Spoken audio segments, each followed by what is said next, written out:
Hello folks, my name is Jay Ramey. I'm an attorney, I'm a criminal defense attorney in Tulsa, Oklahoma, and I would like to welcome you to episode 1 of Know Your Rights. I've been trying to educate people about their rights when dealing with law enforcement during police encounters. I've been doing this for a long time on Facebook, and now I'm going to make some videos and put them on YouTube. So I can try to reach more people, because I think it's very important. We all need to know our rights when dealing with the police, because if you don't, it can lead to being arrested, criminal charges, and all kinds of bad things. And we're going to talk more about that later. I'm going to make these videos until I guess I get tired or die. I'm going to try to do one a week, maybe a little more often if I have time, maybe a little less often if I get busy with jury trials and such. But I'm going to shoot for at least one a week, or maybe 2 or 3 a month. This is episode 1. This is the first one. So welcome. I'm here in my office in Tulsa, Oklahoma. And I have my little giant post-it note here with some things we're going to talk about today. We're going to talk about the 3 big things you need to know about your rights. You know, we could talk about your rights when dealing with the police all day long. I could go on for hours and hours. And as I make more videos, we'll expand on some things. I'm going to try to keep each video under 15 minutes. But what I have done in my practice and in my trying to educate people, I've narrowed what you need to know about your rights to the 3 big things. 3 big things that you need to know. And the reason I've narrowed it down to 3 is because of all the people that come into my office every day, about 95% of them, 95% of what they screwed up on or what they did wrong when dealing with the police is one of these 3 things. And like I said, we can talk about your rights all day long. You know, I've been in law school for 3 years, and I've been practicing law for about 16 years. Well, you're not going to remember all this stuff. I mean, it's just going to be impossible to remember. So what you need to remember is these 3 big things. And in fact, I've been giving out these Know Your Rights cards for several years. I will mail them off to anyone who wants them. I'll pay for the postage, whatever needs to be done. And on the very back of them, they have the 3 big things you need to know about your rights when dealing with law enforcement. And later in this video, I will provide my address as well as my email address. And if anybody would like some of these Know Your Rights cards, just send me an email with your address, and I'll be happy to send you some out. Anyway, the 3 big things you need to know about your rights is on here. You can keep this right next to your wallet in your, right next to your driver's license in your wallet. That way, if you have a police encounter, of course, first thing they're going to want is your driver's license. You give them a driver's license, and then you can either keep this card and read right from it if you can't remember what to do, or if you're just so terrified and so confused of what to do, you can just hand them this card and say, here. Either way, the 3 big things you need to know are right there on that card. Now, let's get right to it. Let's talk about the 3 big things you need to know. And I got them listed here on the big, giant post-it note. All right, now that we have a closer look at the giant post-it note, we're going to look at the 3 big things you need to know. Number 1, and this is things that not only you need to know, but these are things you need to say to the police officer during a police encounter at the right time. Number 1, I do not consent to searches. Often the police will ask you, and the number 1 thing they like to ask about is your car. They want to search your car. You might be in the police car, he may have written you a citation up, and then they'll say, oh, by the way, can I search your car? The answer is no, but we don't say yes or no, because he may say, do you mind if I search your car? And you say no. Does that mean no, I don't mind, or no, you can't search the car? So if any time a police officer asks you, can I search your car? The answer is, I do not consent to searches. We do not consent to searches for any reason. Now, a lot of times people like to start giving me the even ifs, even if this, and even if that, and even if. There are no even ifs. We never consent to searches. The answer is always, I do not consent to searches. Even if the police officer threatens you. Even if he says, well, in that case, I'll have to take you to jail. Even if he says, well, in that case, I'll take your wife, your mother, your cat, your uncle, your dog, you're all going to jail unless you consent. The answer is always, I do not consent to searches for any reason. Now, this is not only for your car, it may be your house. The police may show up on your doorstep. Can we search your house? I do not consent to searches. The police, you may have a bag, you may have a backpack. The police may come along and say, can I search your backpack? The answer is no, but you don't say no because that may be misinterpreted of what you mean. You say, I do not consent to searches. And again, no matter what the police threaten, what they say, one of my favorite things is, we can do this the hard way or we can do this the easy way. Well, yeah, easy for them because it's easier for them if you say yes and they can search you. So the answer is, I do not consent to searches. And there are no even ifs to this. We never consent to searches. And sometimes people try to tell me, well, it's illegal to say no. No, it's not illegal to say no. If it was illegal, they wouldn't have to ask for a consent to search. I've had some people say, it's an automatic 4 days in jail if you say no. Well, that's not true. You don't go to jail. If this is your constitutional right. It comes straight from the Fourth Amendment of the United States Constitution. It is not illegal to refuse to consent to a search. So, we don't consent to search to anything. We don't consent to search to our car. We don't consent to a search to our baggage. We don't consent to search to our house. We don't consent to search to our person. If the cop wants to look at you, sometimes they'll ask you, can I look in your pockets? Can I check you for weapons? The answer is always, I do not consent to searches. Now, some people are a little confused because some people tells me it doesn't work. Okay. It's true, the police may go ahead and search you anyway.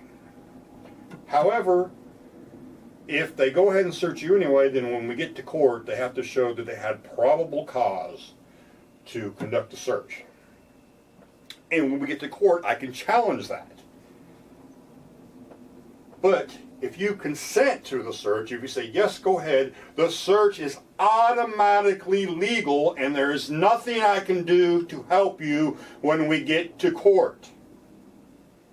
So, if you tell them no, you don't consent to a search, and then they say, well, we have probable cause, we're going to search anyway. In your mind, don't say this out loud, in your mind say, fine, go ahead. Don't tell them that, because that's almost consenting to a search, saying, fine, go ahead. But in your mind, you say, fine, go ahead, we'll deal with this when we get to court. All right. Number 2 on the 3 big things you need to know about your rights and to say to the police during a police encounter. I am not answering any questions and I want to speak to an attorney. Now, I really don't care how you say this. You can say, I refuse to talk and I want to speak to a lawyer. You can say, I'm going to exercise my right to remain silent and I want to talk to a barrister. How you say it really doesn't matter. But there's a dual assertion of rights here. Number 1 is your 5th Amendment right under the 5th Amendment of the United States Constitution. You have the 5th Amendment right to not be a witness against yourself, which means you do not have to answer any questions, and you should never answer any questions from the police during a police encounter. You also have a 6th Amendment right to have to have a lawyer present with you during any police questioning. So, you want to assert your 5th Amendment right and your 6th Amendment right by saying some way or another, however you say it, I want an attorney. I'm not answering any questions and I want an attorney. That way, you've asserted 2 United States constitutional rights. You've asserted your 5th Amendment right and your 6th Amendment right. Now, let's say you get pulled over. The police officer comes up, he takes your license. He says, is this your correct address on your license? That is fine. You can say yes to that. No problem. He may ask you, do you know why I pulled you over? The answer to that is always no. You never tell a police officer. He's trying to get you to admit to the crime he thinks you committed. You never tell him why he pulled you over. If he says, do you know why I pulled you over? The answer is no. And he may give you a look, oh, come on, and you just give him a dumb look. Now, when they start asking the questions, where are you coming from, where are you going to, what are you going to do when you get there, you had anything to drink tonight, blah, blah, blah, those kind of questions, that's when you start with this. I'm not answering any questions, I want to speak to an attorney.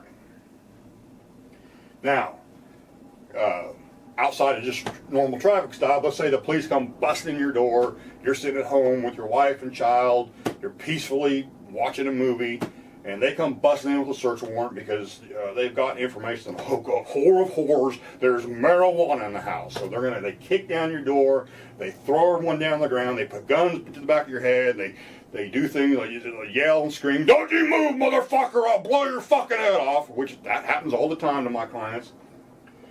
They'll finally cuff you, they'll pick you up, they'll throw you on the couch, and then they'll start in with the questions. Where's the marijuana? Who'd you get it from? What's this here? What's that there?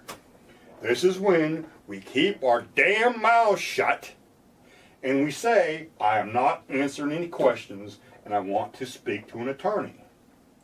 Now, they may reply, well, we can do this the easy way or we can do this the hard way. And that's when you say one more time, I'm not answering any questions and I want to speak to an attorney. And the police might say, well, you think you're a lawyer, huh? And you just say it again. You don't play their game.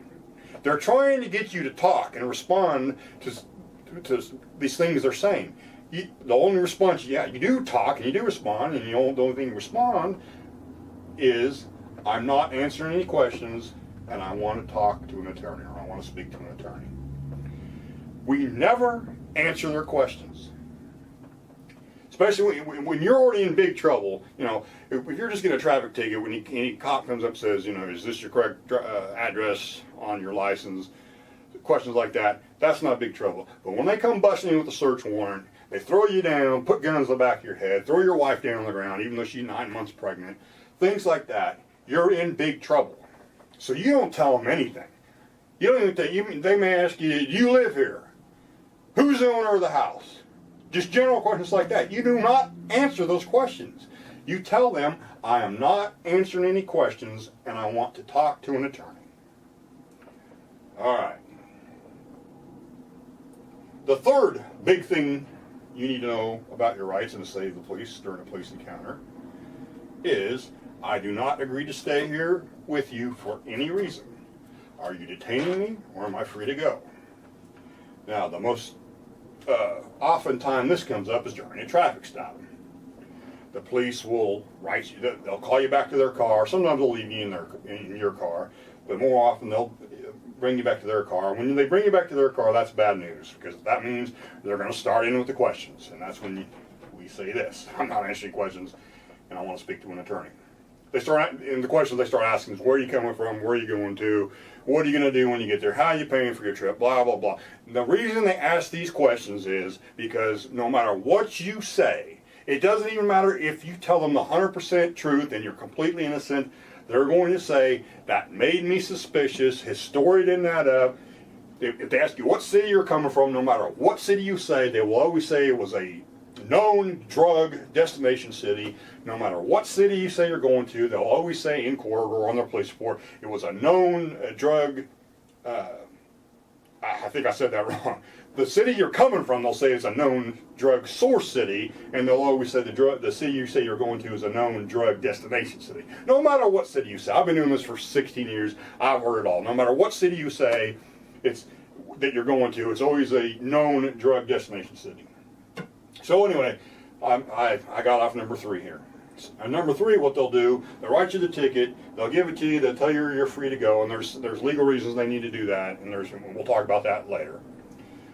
And then, as you start to open the door of the police car to get out, or as you start to turn to walk away, they will say, oh, by the way, do you mind if I ask you one more question? Or sometimes they may ask you, oh, do you mind waiting while I call a drug dog? Or do you mind if I run a drug dog around your car? But sometimes they don't have the dog with them. They'll say, do you mind waiting a few minutes for a drug dog? They're real friendly, like, oh, do you mind just waiting? Or, of course, do you mind if I just ask one more question? The answer is, no, I do not agree to stay here with you for any reason. And then you say, are you detaining me or am I free to go? That's, if you don't learn anything else from what I'm telling you, well, you need to learn I don't consent to searches, but you need to learn to ask, are you detaining me or am I free to go? We never voluntarily stay around with the police. Our objective is to get this encounter over with and get on down the road.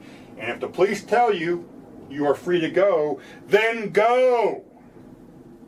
If they tell you no, you're not free to go, then you go back to number 1 and number 2. I do not consent to searches, and I'm not answering any questions, and I want to speak to an attorney.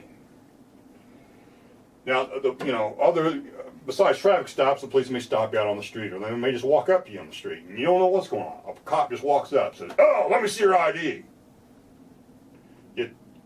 You can skip the first sentence, although you can say it if you want to. But if some cop just walks up to you and says, demands ID, you say, are you detaining me or am I free to go? And if they say you're free to go, then go! Do not stick around for any reason. And sometimes they don't like to answer that. I've seen this so many times on videos of police encounters. The person asks, are you detaining me or am I free to go? And they will not answer that question directly. If they don't answer it directly, you ask them, are you detaining me or am I free to go? Well, you're not being detained, but I want to talk to you. Yeah, you ask them one more time, are you detaining me or am I free to go? If they do not give you a direct answer, then go! If they tell you to stop, if they don't give you a direct answer and you turn and start to walk away and they say stop, then you're being detained. But if they say no, we're not detaining you, you're free to go, then go. Turn around and start walking down the road. Or if you're in your car, start driving away. If they order you to stop, then you're being detained. And then we go back to number 1 and number 2. All right, folks, that is the 3 big things you need to know about your rights and to say to the police during a police encounter. That ends episode 1 of Know Your Rights. Now, again, if any of you would like some of my Know Your Rights cards, I'm happy to mail these out to you. They have these 3 things right here on the card. I'll put my email address as well as my office address somewhere on this video so you can contact me if you would like some of these cards. I'll be happy to mail them out. Now, in coming episodes, I think what I'm going to do is, in episode number 2, I think we'll just talk about, in more detail, number 1. And then in the next one, we'll talk more about number 2. And then would be episode number 4 of Know Your Rights. We'll talk more in depth about that. So, we are done for today. Thanks for watching. And please, folks, always assert your rights. Your very important, sacred constitutional rights. Always assert these rights when having a police encounter, and never for any reason waive your rights. Thanks for watching.